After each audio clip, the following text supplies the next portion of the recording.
CRTV, la partie au service économie. Bonsoir et bienvenue d'être sur le plateau. Bonsoir Lucrèce, bonsoir à tous les téléspectateurs. Merci d'être avec nous sur ce plateau. Comme vous le savez, le JICAM a rendu son deuxième rapport public sur l'impact du Covid-19 sur les entreprises camerounaises. Le JICAM annonce une perte annuelle de 3 139 milliards de francs CFA par rapport à l'année 2019. Le JICAM, de ce fait, a élaboré des propositions de relance économique. Elles étaient au menu d'une visioconférence ce lundi dernier avec la participation du président du JICAM et le Premier ministre Joseph John Gouté, qui a prescrit une étude approfondie des propositions faites par ce groupement patronal. Mais déjà, scène de presse annonce les couleurs à la lumière de l'enquête qui a été menée par l'Institut national de la statistique sur l'impact du Covid-19 sur les entreprises et les ménages.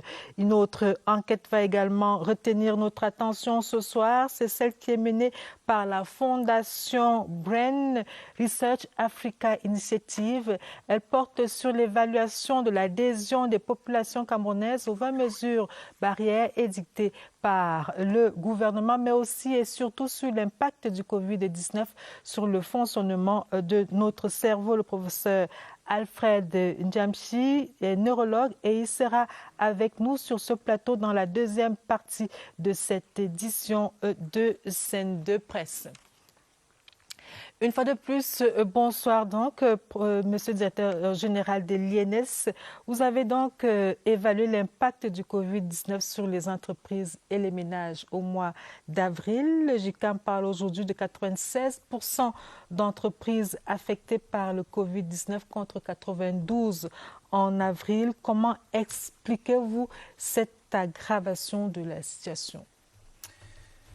Merci, Madame Lucrèce, de me donner la parole. Je voudrais aussi remercier le directeur général de la CRTV pour cette occasion qui nous est donnée de partager les résultats que nous avons obtenus à l'issue de cette enquête avec les citoyens que nous sommes, puisqu'il s'agit du citoyen, étant entendu que le gouvernement, ses partenaires ont déjà reçu ces rapports.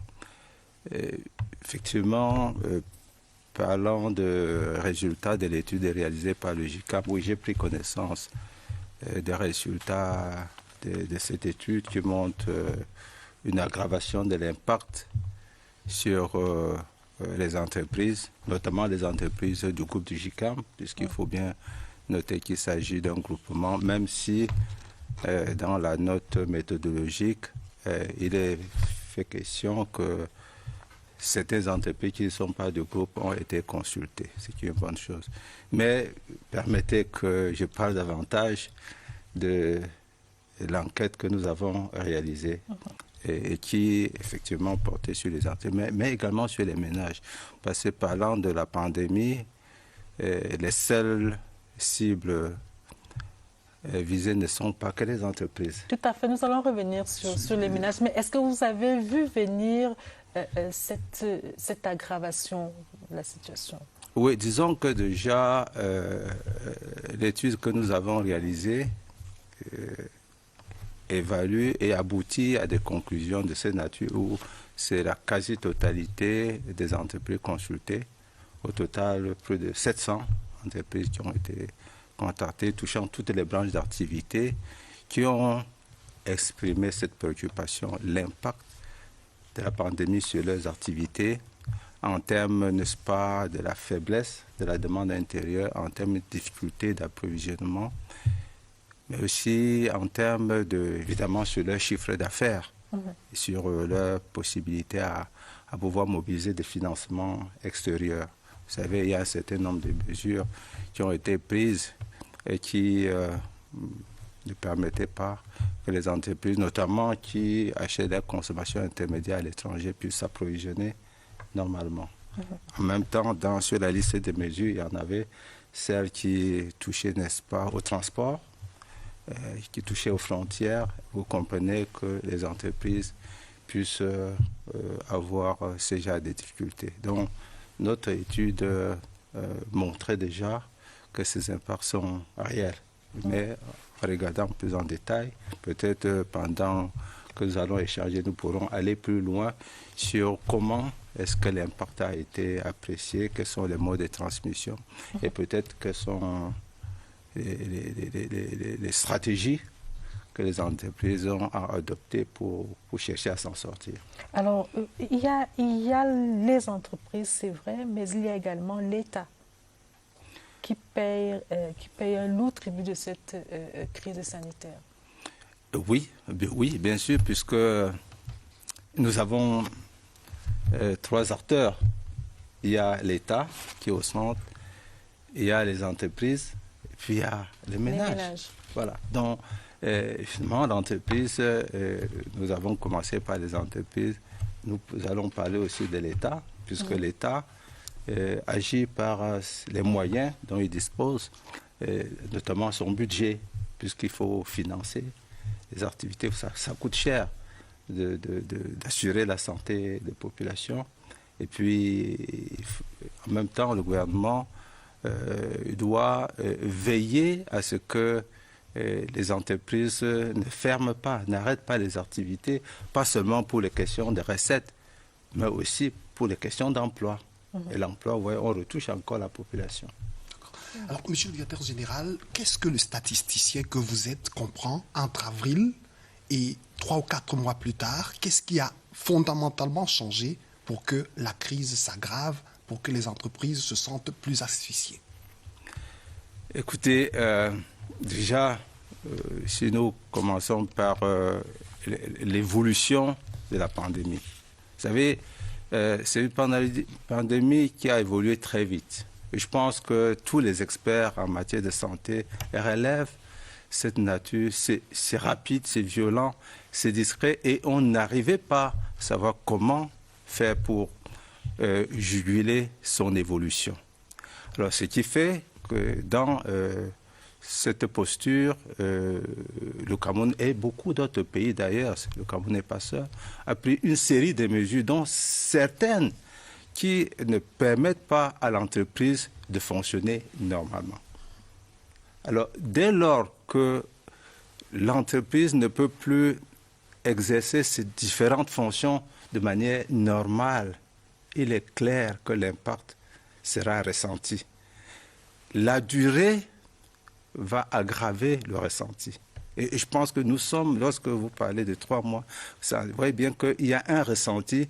Donc si ça avait duré 2 mois, ce ne serait pas la même chose, mais 3, 4 mois, c'est dur pour une entreprise de rester pendant cette période sans pouvoir vendre, sans pouvoir s'approvisionner et surtout continuer à payer le personnel, alors que le chiffre d'affaires, c'est-à-dire l'élément qui lui permet de payer ses traites, de prendre en charge le personnel, lorsque ce chiffre d'affaires est en train de diminuer, ça devient de plus en plus difficile. Alors la question aujourd'hui, c'est celle de la relance économique qui est donc au centre des préoccupations. On le disait à l'entame de cette émission, il y a eu cette visioconférence qui a mis en scène le Premier ministre John Gouttet et le président du JICAM, pour ne citer que ces personnalités-là. Alors de votre point de vue, jusqu'où peut... Le JICAM, donc face à cette situation, le gouvernement, sous les instructions du chef de l'État, a d'abord pris un certain nombre de mesures pour atténuer l'impact sur les entreprises. Alors, il semble que les entreprises estiment que ces mesures ne sont pas suffisantes. Vous avez par exemple demandé le paiement du crédit TVA et ça a été fait à hauteur de 25 Voilà, parce milliards. qu'effectivement, dans l'enquête, les questions de trésorerie se posaient pour les entreprises, c'est-à-dire le fait de ne pas pouvoir vendre et de continuer à supporter un certain nombre de gens, poser les problèmes sur les trésoreries. Donc l'État a réagi en disant, OK, il y a un certain nombre de crédits de TVA, de facilités, on retarde des paiements des traites au niveau fiscal, on reporte pour réduire les tensions sur les trésoreries. Alors, les mesures d'assouplissement, les premières que le gouvernement a annoncées fin mai, le ministre des Finances les a évaluées à 131 milliards de francs CFA. Aujourd'hui, les entreprises demandent un nouvel assouplissement. Vous pensez que l'État peut s'en sortir en regardant, vous, les statistiques? Écoutez, Un report jusqu'en fin d'année, c'est bien ce qui est demandé par Disons que... On passe de 3 mois à presque 9 mois. Oui, l'ajustement budgétaire qui a eu lieu a permis de dégager un fonds Covid de près de 180 milliards. Mais vous comprenez bien que c'est dans le cadre du budget 2020. Ça veut donc dire que le gouvernement, n'est-ce pas, pense que 2021-2022, tant que le Covid est là, le gouvernement ne va pas baisser les bras. Ça veut donc dire qu'il faut plutôt situer, n'est-ce pas, les dispositions budgétaires 2020 dans la perspective de 2021 et 2022. Alors, ceci étant, vous comprenez bien que si le JICAM évalue le choc à plus de 500 milliards, l'État a plusieurs instruments sur lesquels il peut jouer, n'est-ce pas, pour prendre en charge ses préoccupations. Effectivement, nous ne sommes pas venus pour parler des mesures proposées par le JICAM. Il s'agit d'une demande que le gouvernement va examiner et le moment venu, des solutions seront prises. N'oubliez pas que le gouvernement a en plus, n'est-ce pas, de la Covid, d'autres préoccupations. Absolument. Déjà de faire fonctionner normalement les institutions, l'État, mais en même temps d'assurer la sécurité des hommes et des biens, surtout l'étendue du territoire. Donc, il y a déjà cette préoccupation qu'il ne faut pas perdre de vue. Et deuxième chose, l'État a en même temps la préoccupation de sauver les emplois.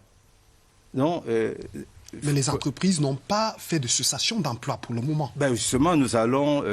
ça peut être peut-être une limite ou quelque chose qu'on attend du secteur privé. C'est-à-dire, c'est la contrepartie. C'est-à-dire, si l'État, à travers le gouvernement, concerne, n'est-ce pas, un certain nombre de facilités, la contrepartie, c'est que l'entreprise aussi montre ce qu'elle est en mesure de faire pour sauver les emplois. Encore que là, on parle de 130 000 emplois qui seraient menacés. Mais je voudrais que nous nous arrêtions un instant sur cet extrait, cet élément qui nous vient de CRTV Littoral et qui donne la parole au président du JICAM. On en saura un peu plus sur ce que demande ce groupement patronal. C'est un focus en scène de presse. À tout de suite.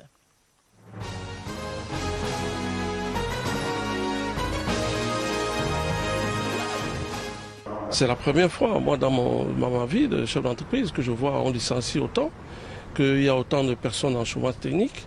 On est en récession. Il y a également des soutiens sur le plan financier, des accompagnements. Il y a des secteurs qui sont complètement à l'arrêt. Demandons le report de l'ensemble des contrôles de toute nature jusqu'en fin d'année. On ne peut pas concevoir que les entreprises ferment. On ne peut pas concevoir que les entreprises sont en difficulté et que derrière, le fisc vient fermer. On n'a pas à fermer les entreprises qui sont en difficulté.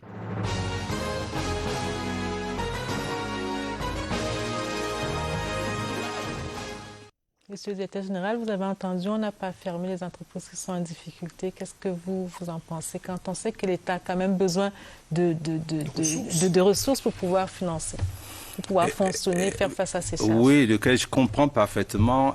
L'étude a bien révélé, justement, que l'étude que nous avons réalisée a bien révélé que les entreprises avaient des difficultés. Il faut déjà noter que ce que le président du JICAM demande a déjà commencé.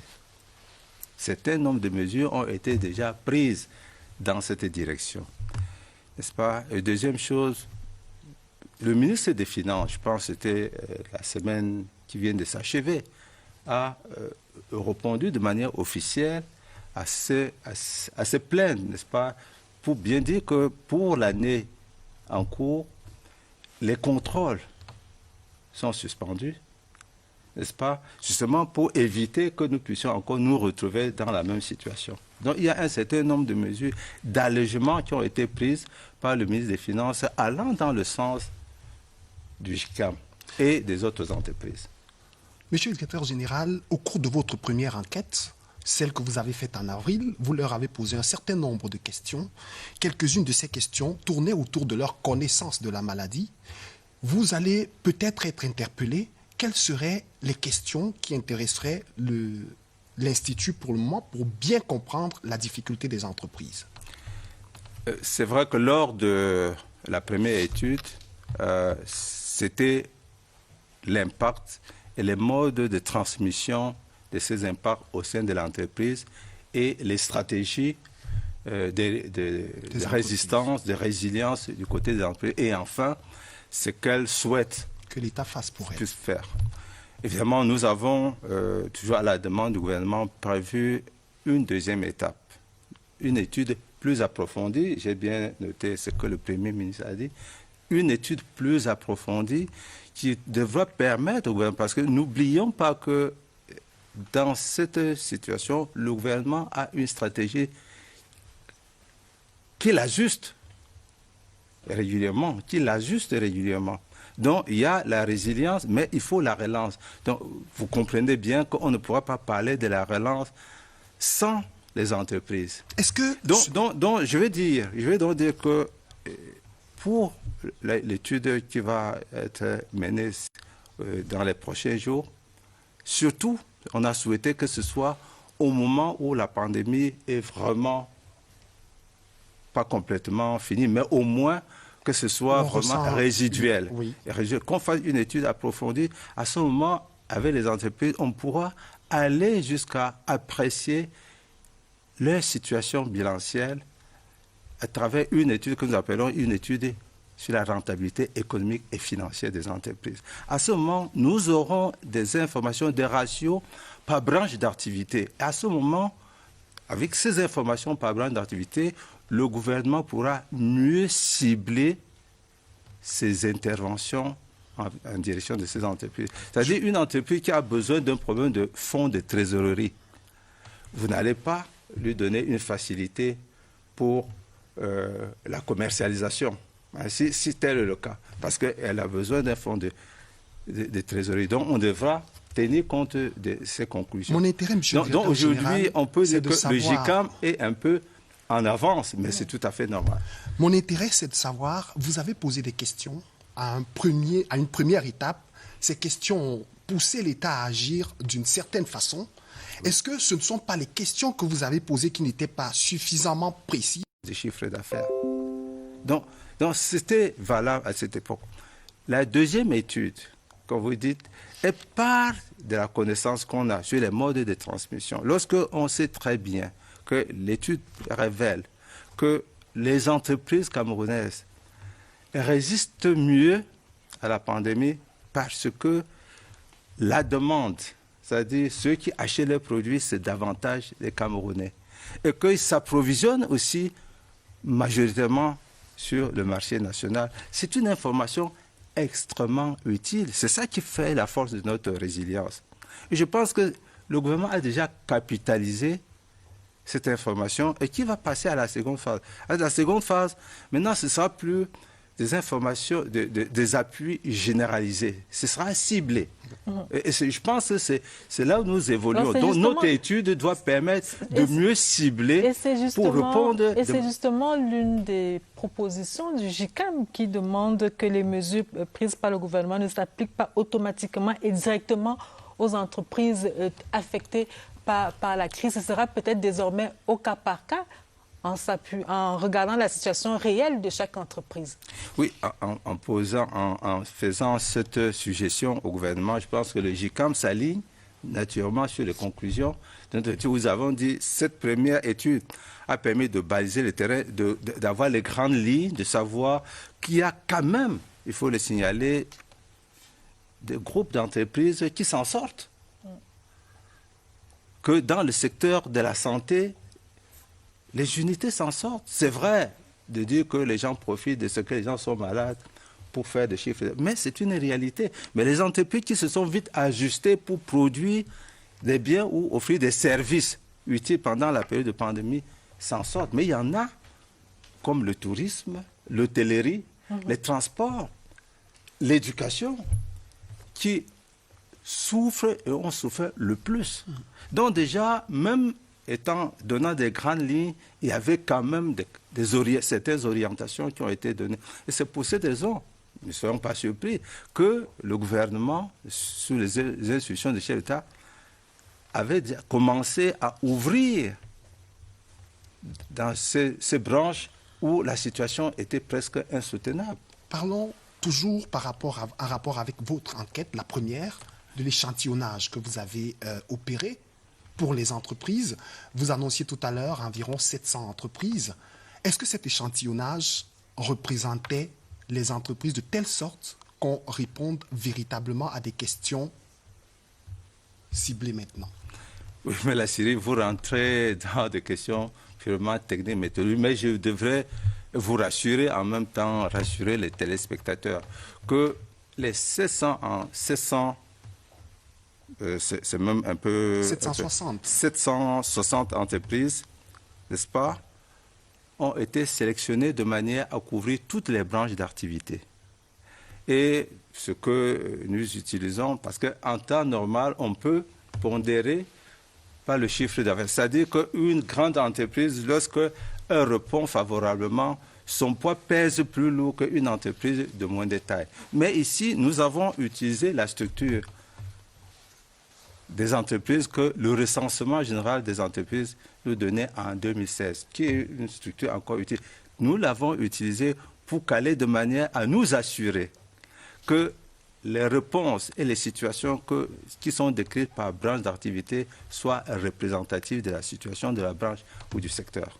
Donc ça, c'est une préoccupation qui est la robustesse de nos indicateurs est fondée, n'est-ce pas, sur la méthodologie que nous utilisons et nous rendons tout à fait transparente notre méthodologie et les données qui ont été collectées pour permettre, n'est-ce pas, à ceux qui en expriment le besoin de consulter. Est-ce qu'on peut revenir sur la question de la relance économique qui est désormais une priorité?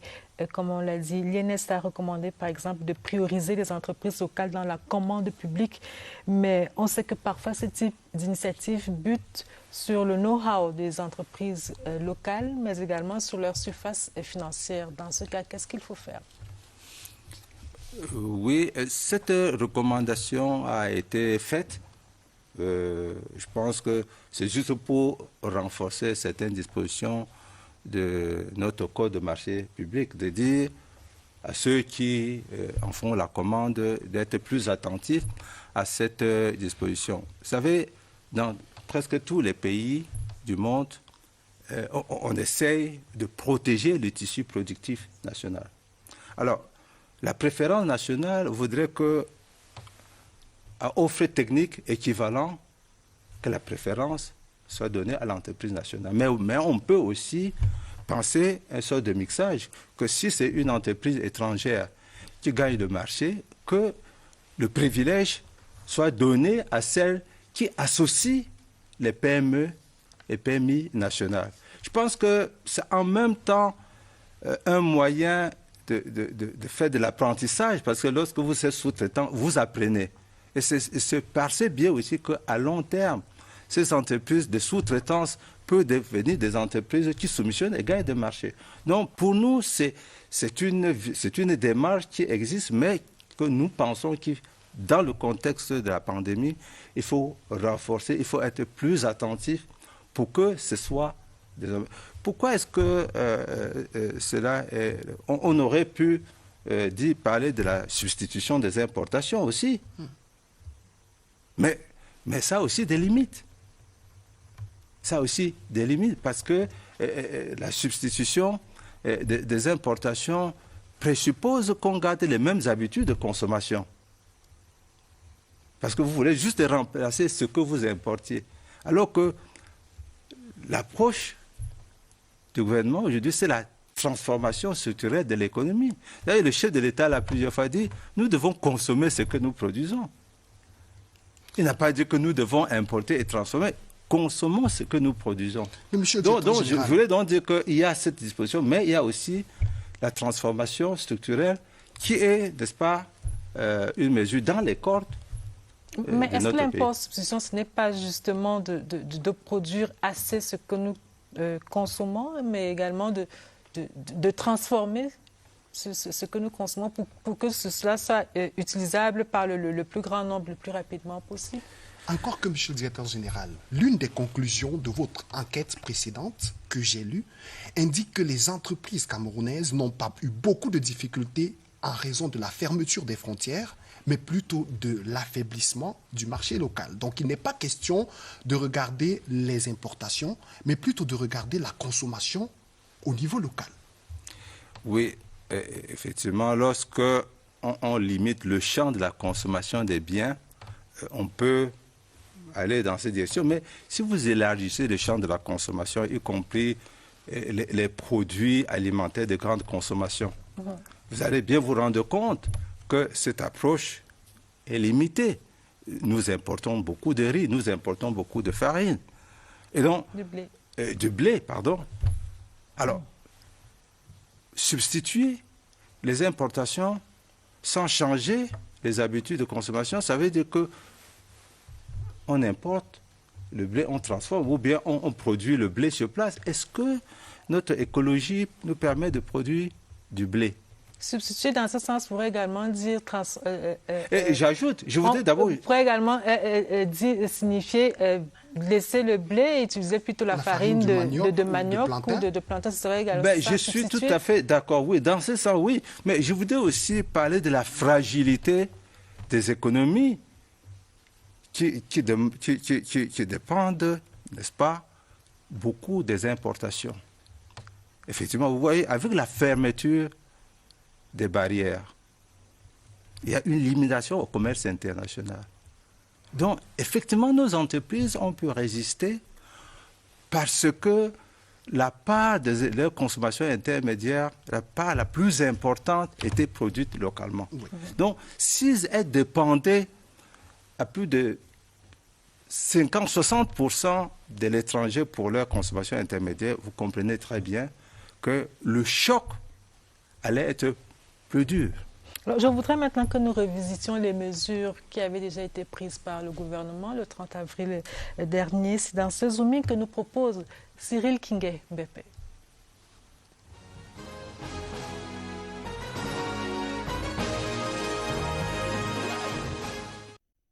« 19 mesures présidentielles pour atténuer les souffrances des ménages et des entreprises frappées de plein fouet par la crise sanitaire. » L'annonce fin mai du Premier ministre chef du gouvernement, Chief Joseph John Gouté, a poussé les économistes à sortir les calculettes. Quelques jours plus tard, dans une tribune publiée par le ministre des Finances, l'on apprenait en termes chiffrés que les mesures vont coûter 131 milliards de francs CFA au trésor public, dont 114 milliards pour la seule administration fiscale. Pour les entreprises, 2 grands axes sont pris en compte. Il s'agit primo des assouplissements fiscaux. Le gouvernement renvoie à plus tard certaines obligations fiscales ou prolonge leur période de règlement.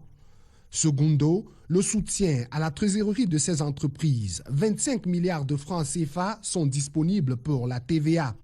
Les entreprises camerounaises peuvent respirer un air de soulagement. Certaines dans les secteurs tourisme, transport et services avaient perdu plus de 90% de leur chiffre d'affaires. C'est une manne. Pourtant, l'État n'est pas au bout de sa magnanimité. L'on apprend que l'Institut national de la statistique INS fait un travail plus pointu en identifiant spécifiquement les besoins des entreprises en filigrane, d'autres actions de l'État en bon père de famille.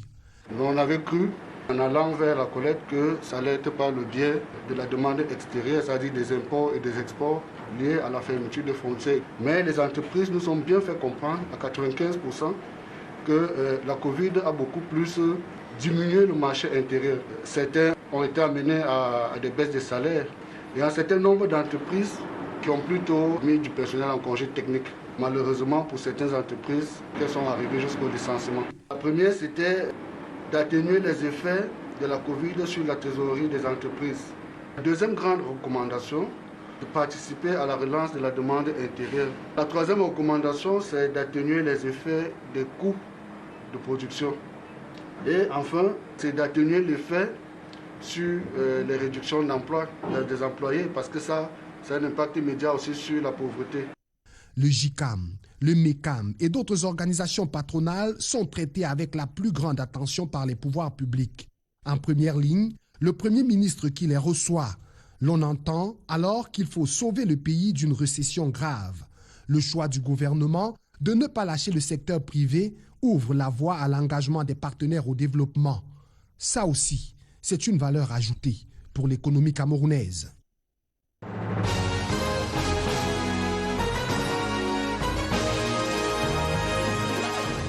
Alors, Monsieur le Directeur général, on a entendu parler dans cet élément de la protection des travailleurs.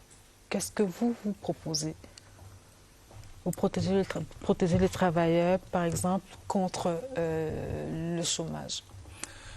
Oui, il s'agit d'une responsabilité essentielle pour le gouvernement, sauver les emplois. Vous savez, chaque emploi qui est perdu, c'est tout un ménage, au moins 5 personnes qui sont touchées, qui vivent de ça.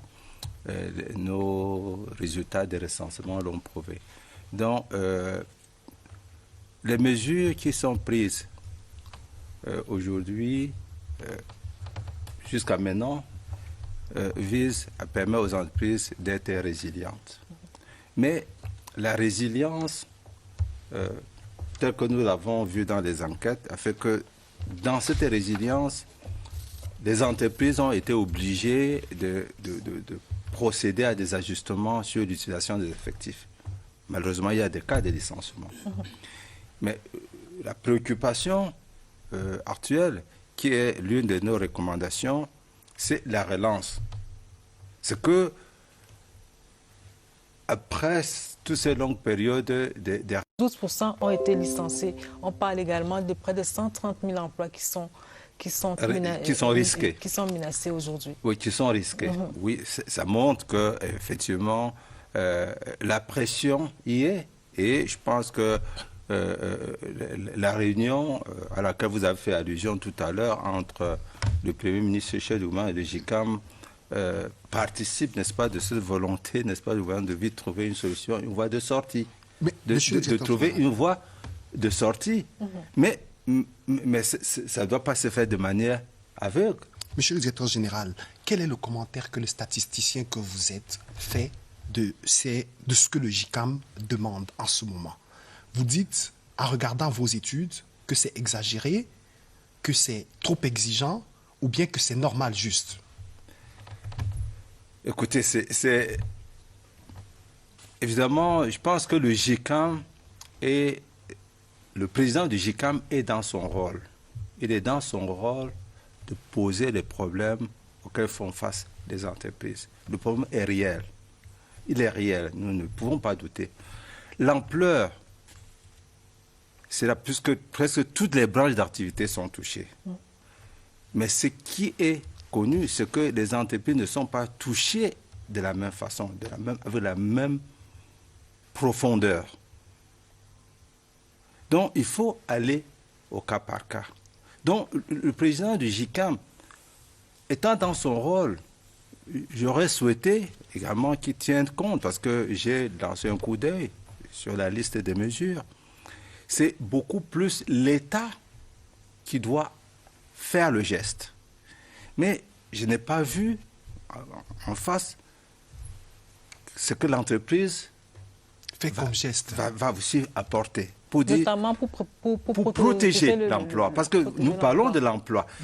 Il faut bien dire, si on fait ceci, si on allège, si on donne la trésorerie, si on paye la dette intérieure, est-ce que nous allons sauver ces emplois-là? Je pense que... Donc, le Premier ministre vous appelle demain en tant que statisticien pour l'accompagner dans la résolution de la question que le GICAM lui pose. Votre première préoccupation, ce sera de lui dire, là, le GICAM n'a fait aucune proposition pour la... je veux dire, élargissons le champ, pas seulement pour les questions d'emploi, mais aussi la question de la soutenabilité par l'État.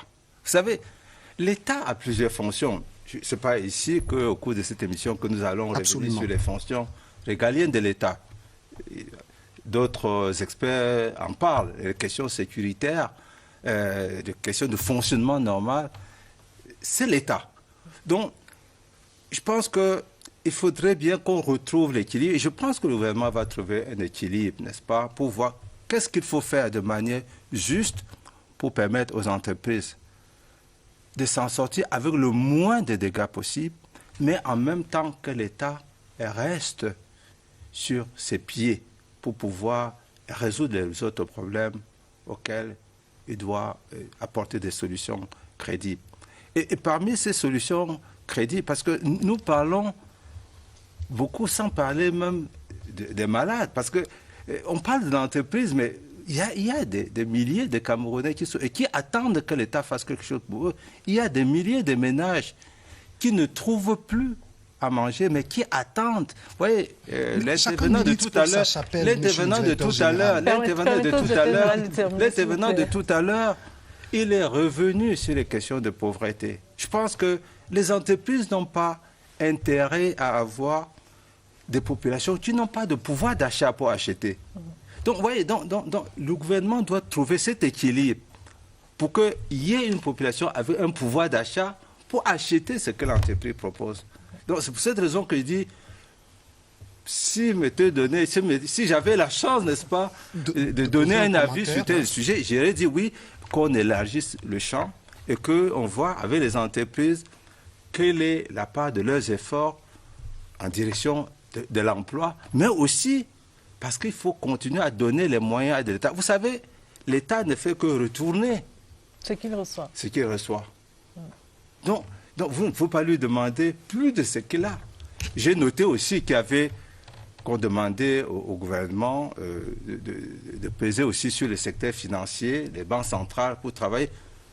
D'autres tribunes, on reviendra dessus, parce que n'oublions pas que nous avons des banques liquides. Mais il faut voir pourquoi est-ce que les entreprises... attendent que l'État porte une certaine garantie. Qu'est-ce que les attend? Les garanties, bon, évidemment, ça, il y a des contreparties. Parce que la solvabilité de l'entreprise et la crédibilité de l'entreprise dépend aussi de sa signature. Donc, les entreprises doivent aussi améliorer leur signature auprès du système bancaire. Ce n'est pas à l'État d'améliorer leur signature. Et là, vous me comprenez très bien. Absolument. Messieurs, nous allons marquer un autre arrêt dans cette édition de Scène de Presse. Quelle est l'efficacité des testings mobiles? C'est la question de ce soir, question que nous avons posée aux journalistes. Ils répondent au micro de Michel Renaud-Owanja. C'est dans Édito.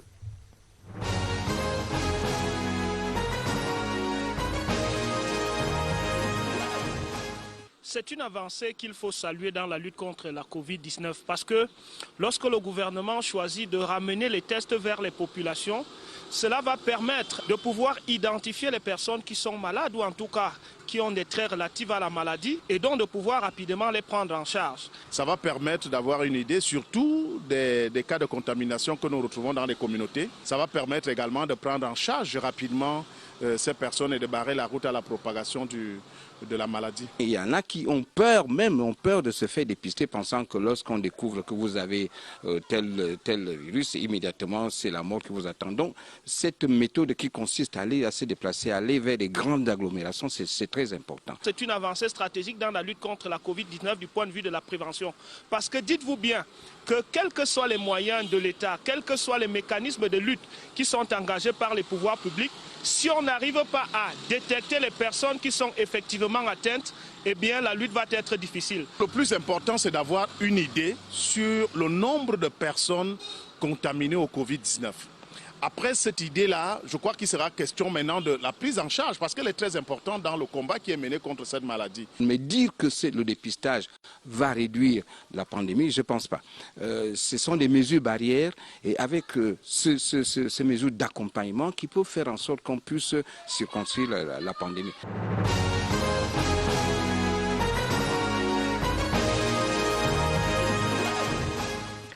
Vous l'avez compris, nous parlons maintenant de Covid-19. Nous parlons d'une autre enquête qui est en cours, celle-là pour évaluer l'adhésion des Camerounais aux mesures, aux gestes barrières prises par le gouvernement, mesures prises par le gouvernement dans le cadre de la lutte contre cette pandémie. Et à ma droite, nous avons le professeur Alfred Ndiamsi, qui est neurologue, mais qui est surtout le président de la Fondation Brain Research Africa Initiative. Bonsoir et bienvenue. Bonsoir Lucrèce et merci de l'invitation. À ma gauche, Florence Mequeux, journaliste à la CERTV. Merci d'être des nôtres. Bonsoir Lucrèce, merci. Alors, professeur, vous avez donc lancé une enquête d'évaluation des populations aux mesures barrières édictées par le gouvernement. Première question, deux premières questions en une seule. Où en êtes-vous et pourquoi une enquête maintenant, au moment où le coronavirus semble de plus en plus sous contrôle? D'accord, merci beaucoup de cette question. Peut-être je vais vous demander de me permettre de rendre hommage au Premier ministre chef du gouvernement qui nous a accompagnés pour notre semaine du cerveau au Cameroun et tous les membres du gouvernement qui nous ont donné l'assistance technique pour mener cette enquête et pour la semaine qui vient de terminer. Bon, certaines activités vont encore continuer. Pourquoi cette enquête? Mais il faut savoir qu'est-ce qu'est le cerveau d'abord. Peut-être je commence par là. Nous avons cet merveilleux organe qui est dans notre boîte crânienne. Tout à l'heure, quand j'ai suivi le directeur général de l'Institut national des statistiques, il a sorti des mots que j'ai retenus: résilience des entreprises, la relance de l'économie. Tous ces termes-là, c'est les termes qui ont affaire avec le cerveau, parce qu'on ne peut pas résilier si on n'a pas de capacité cérébrale à la résilience. On ne peut pas relancer, on ne peut pas créer de l'emploi, créer de la richesse sortant d'une crise économique qui est due à une crise sanitaire. Tout ça, c'est le cerveau. Donc le cerveau, c'est un merveilleux organe. Et donc l'enquête, c'est pour voir les comportements des Camerounais vis-à-vis des 20 mesures que le gouvernement a prescrites pour arrêter la progression de cette pandémie. Et aussi, deuxième volet de cette enquête, c'est de voir quel est l'impact justement de cette pandémie sur le cerveau et sur notre comportement et sur notre santé en général. Alors nous allons revenir sur cette deuxième partie-là, c'est-à-dire l'impact du Covid-19 sur le cerveau. Je voudrais d'abord que Florence que vous pose des questions sur l'enquête qui a démarré et qui court jusqu'au mois de décembre, Florence. Alors, professeur, dans le cadre de cette enquête, nous avons parcouru votre site. 7000 internautes l'ont également visité, environ 300 ont rempli les formulaires en ligne. Qu'est-ce qui fait problème? Comment est-ce que vous justifiez cette réticence-là? Déficit d'information, de sensibilisation, ou alors vos cibles ont tout simplement peur d'être piégées, disons-le ainsi? Merci d'abord d'avoir visité ces sites et vous avez donc une expérience de cette enquête, expérience personnelle de cette enquête que nous menons. Peut-être c'est la peur. Et pour la sensibilisation, je dois vous remercier. Tous les organes de la CRTV et les organes de la SOPECAM nous ont beaucoup soutenus pour la sensibilisation et vous continuez à nous soutenir pour la sensibilisation. Peut-être que c'est pour la peur, parce que quand on fait des enquêtes en ligne, les gens ont peut-être peur qu'on est en train de les espionner. Est-ce que les données vont être bien gardées? Nous sommes là pour rassurer la population que toutes les mesures ont été prises pour la sécurité de cette enquête dont les gens ne doivent pas avoir peur, si c'est la peur. Alors, le taux de pénétration de l'Internet au Cameroun reste faible, environ 30% selon les dernières statistiques publiées en janvier 2020. Votre échantillonnage est-il suffisamment représentatif? Pourquoi vous ne descendez pas dans les marchés, les ménages et même au sein des administrations? Pour la représentativité d'échantillonnage, je dirais oui, puisque nous demandons à tout le monde qui a l'accès à outils Internet sur tout le territoire national de participer et nous continuons à sensibiliser. C'est vrai que le taux de l'utilisation de l'outil Internet, c'est à 30% au Cameroun, mais nous regrettons cela.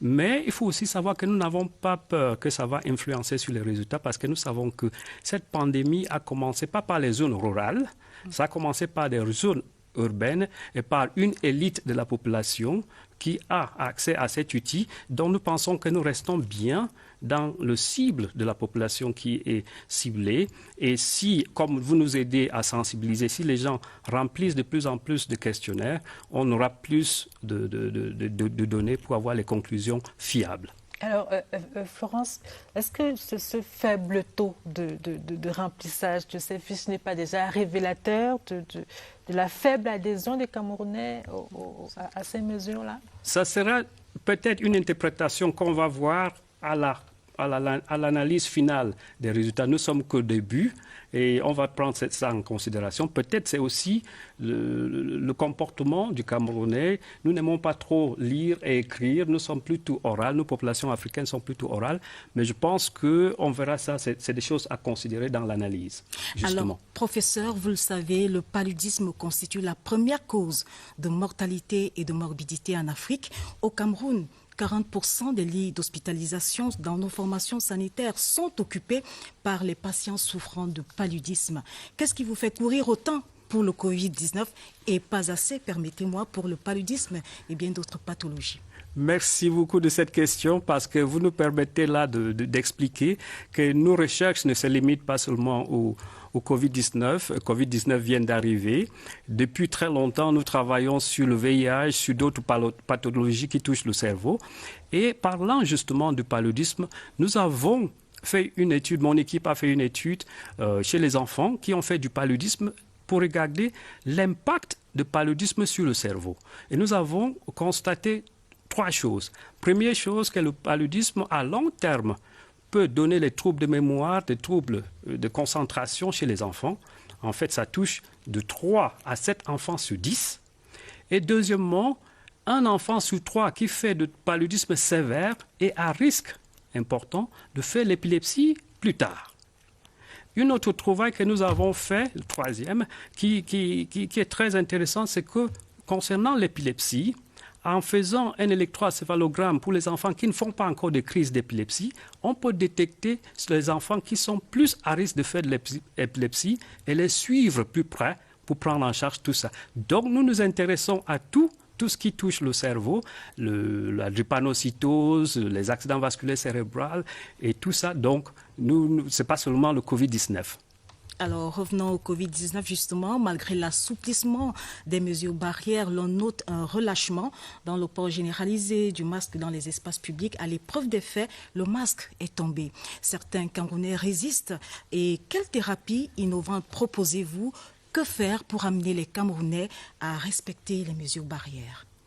Justement, nous ne pouvons pas encore faire de recommandations puisque nous sommes au début de notre enquête. Notre enquête va permettre de voir pourquoi les gens n'adhèrent pas, s'ils n'adhèrent pas. Pourquoi les gens n'adhèrent pas? Quelles sont les difficultés qu'ils ont? C'est en fait un problème de comportement. Les comportements sont dépendants des croyances et non pas des connaissances. On peut connaître certaines choses, mais c'est surtout les croyances qui font que nous faisons ce que nous faisons, nous nous comportons à cause de nos croyances. Et nous pensons qu'à la fin de notre enquête, on pourra comprendre un peu plus pourquoi les gens se comportent comme ils se comportent vis-à-vis de ces 20 mesures et on pourra tirer les conclusions et justement les recommandations qui sont en rapport avec ces résultats et les conclusions. Vous l'avez dit, on a lancé cette enquête. Elle a coïncidé, le lancement de cette enquête a coïncidé avec le lancement de la célébration de la Journée mondiale du cerveau. J'imagine que la date n'était pas fortuite. Donc, on va chercher à savoir quel est l'impact du Covid-19 sur le cerveau. On en a parlé il y a quelques instants, mais juste le temps pour nous de revisiter l'actualité de la semaine. Et c'est dans cette revue de presse que signe Franck Evina.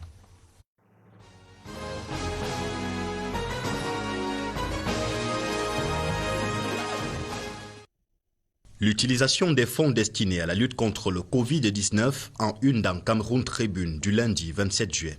D'après le quotidien bilingue national, la répartition est faite après un décret du Premier ministre chef du gouvernement Joseph Diongouté fixant les montants des enveloppes allouées à chaque administration impliquée dans le combat contre le Covid-19.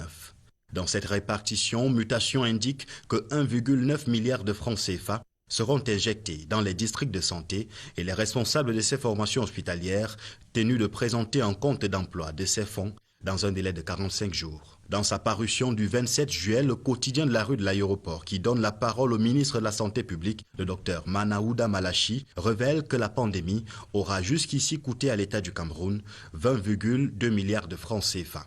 Des fuites d'épreuves enregistrées au baccalauréat général dans les filières scientifiques. Une session à volo et le ministre des enseignements secondaires qui arrive en sapeur-pompier, affirme Mutation. Pauline Nalova-Lyonga a en effet décidé de l'annulation des 3 épreuves compromises dans les filières C, D et TI. Les 54 148 candidats concernés ont donc repris les cahiers et dès demain lundi, ils seront de nouveau soumis aux épreuves de chimie, physique et sciences de la vie et de la terre. La Tabaski célébrée dans un contexte de crise sanitaire. La presse aura noté une ambiance grippée avec le bélier qui cherchait client et le prix du mouton en chute libre. Une timidité toute justifiée par les dignitaires musulmans car l'islam privilégie la préservation de la vie humaine. La revue de presse était sur la scène.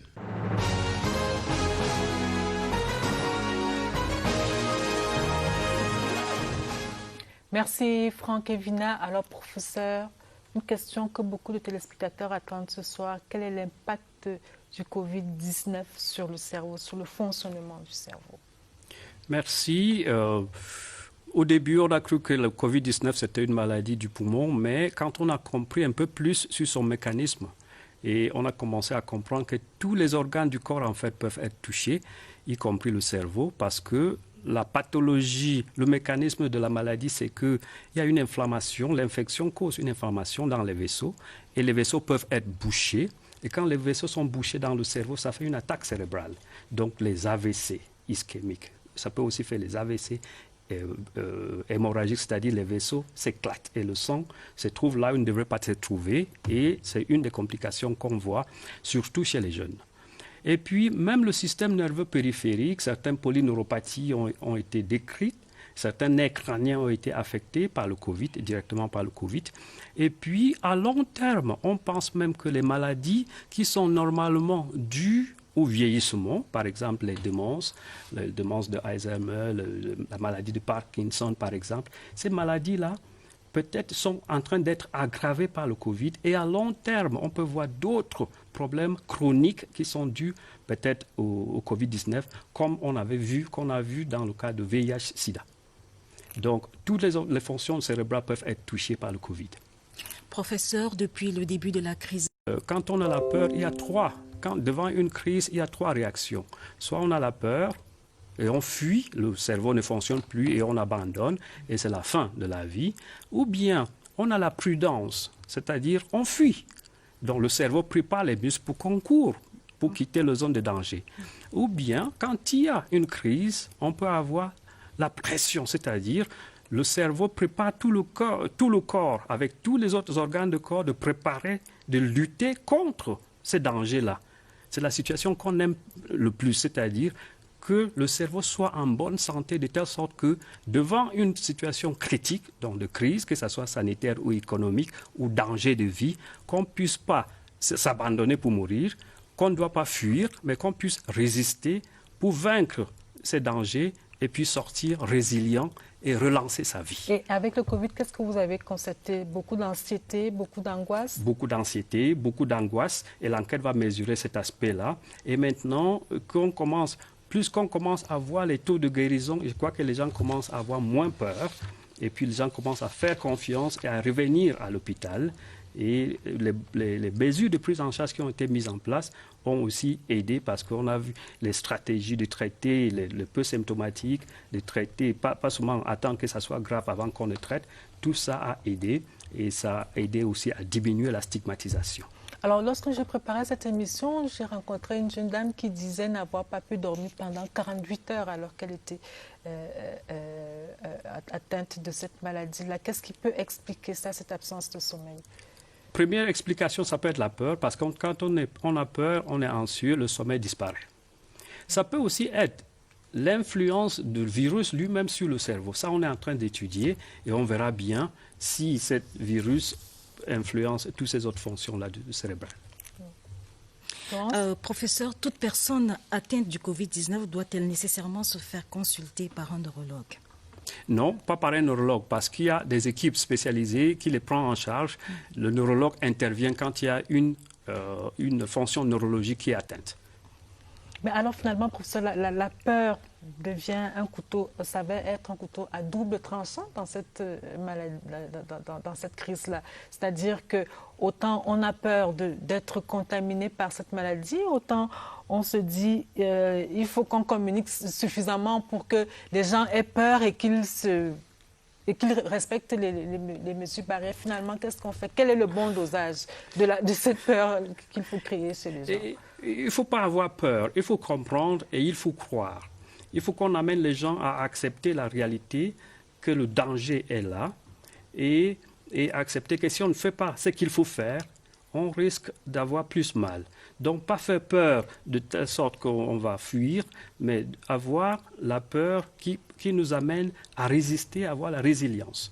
À côté de cette peur-là, professeur, enfin des éléments de cette peur-là, il y a l'isolement, il y a la quarantaine, par exemple. On est sorti de chez soi pendant 2 semaines. Forcément, cela impacte sur le cerveau, le quotidien de la personne.